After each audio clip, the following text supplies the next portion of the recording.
They called me the family disgrace for 12 years. The night my billionaire father hosted the biggest charity gala of his life, my mother slapped me in front of more than 300 wealthy guests while my father ordered security to throw me out. Everyone in that ballroom believed they were watching the final humiliation of a daughter who had ruined her own life. They were wrong. I had not returned to beg for forgiveness or demand my share of the family fortune. I had returned carrying evidence that would expose a fraud worth more than $20 million. And before the night ended, federal agents would walk through those doors and bring my family's empire crashing down. Subscribe to the channel. My name is Claire Dawson, and I never imagined the biggest investigation of my career would lead me back to the people who raised me. To the public, my father was one of the country's most respected businessmen and philanthropists. His foundation claimed to build hospitals, schools, and shelters, earning him awards, political connections, and endless praise. Behind closed doors, however, the generous image disappeared.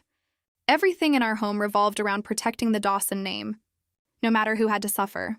12 years earlier, while helping organize foundation records, I uncovered millions of dollars moving through fake consulting companies linked to my father's closest associates.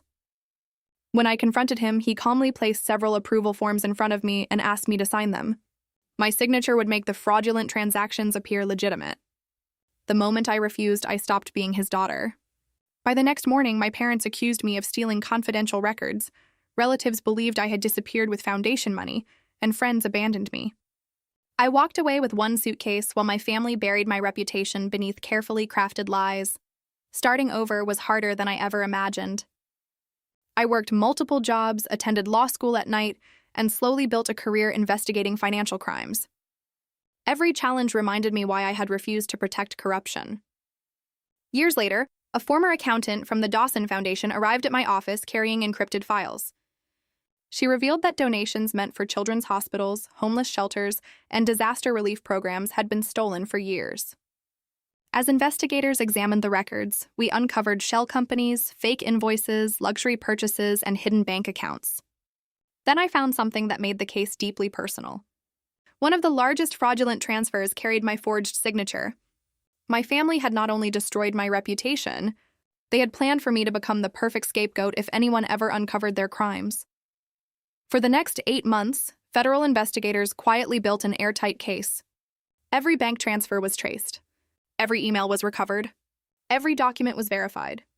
Instead of confronting my family immediately, we waited for the annual charity gala where politicians, business leaders, journalists, and major donors would all be gathered under one roof. They believed the evening would celebrate another year of generosity. Instead, it became the stage where the truth finally spoke. The moment my mother slapped me, security rushed toward me exactly as planned.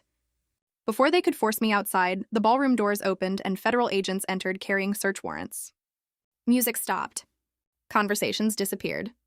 My father's confident smile vanished as investigators announced a federal fraud investigation involving money laundering, conspiracy, and charitable theft.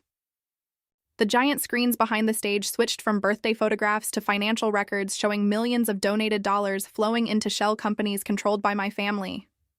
Guests watched children's hospitals, scholarship funds, and housing projects lose money while luxury homes, private yachts, and overseas investments grew richer. My parents desperately blamed accountants, consultants, and political enemies. But every excuse collapsed when investigators played an audio recording recovered from company servers. My father's voice echoed through the silent ballroom as he instructed executives to use my name if questions were ever asked, because everyone already believed I had disappeared after stealing the money. In less than 1 minute, 12 years of lies collapsed. Board members resigned, sponsors withdrew funding, reporters flooded the estate, and by sunrise, every major news outlet carried the story. Within weeks, my father faced charges for fraud, conspiracy, and money laundering. My mother was charged with falsifying donor reports and destroying evidence, while my younger brother admitted his role in creating fake invoices as part of a plea agreement. The Dawson Foundation was dissolved, and recovered money was redirected to the charities it had been stolen from. Their fortune disappeared piece by piece, not because I wanted revenge, but because the truth finally reached the people they had deceived for years. Months later, my mother wrote asking for forgiveness, claiming she had only followed my father's decisions. I folded the letter, placed it back inside the envelope, and never answered. Some apologies are born from genuine regret. Others appear only after consequences arrive. Learning the difference changed my life forever. People still ask whether exposing my own family was worth it. The truth is, I never destroyed their reputation. I simply stopped protecting the lies that created it. Justice did not give me back the years they stole or the family I wished I had, but it gave me something far more valuable. My name, my dignity, and the freedom to move forward without carrying someone else's crimes. No matter how powerful people become, every lie has an expiration date. When the truth finally arrives, it does not ask for permission. It simply walks through the front door,